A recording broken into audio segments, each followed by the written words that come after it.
शहरियार शाह का लिखा हुआ कलाम मेहरजाद की जानिब से।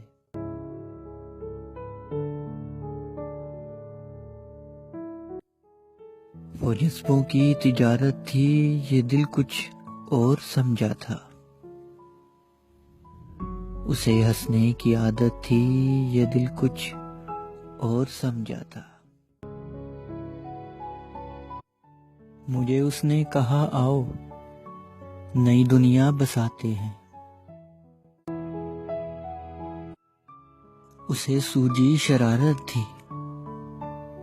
ये दिल कुछ और समझा था। वो मेरे पास बैठी देर तक गजलें मेरी सुनती।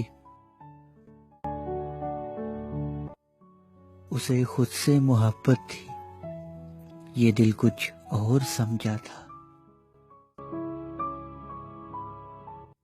मेरे कंधे पे सर रखकर कहीं खो सी जाती थी। मेरे ये एक वक्ती अनायत थी, ये दिल कुछ और समझा था। वो मुझे देखकर अक्सर निगाहें फेर लेती थी। ये दरपर्दा हकारत थी, ये दिल कुछ और समझा था।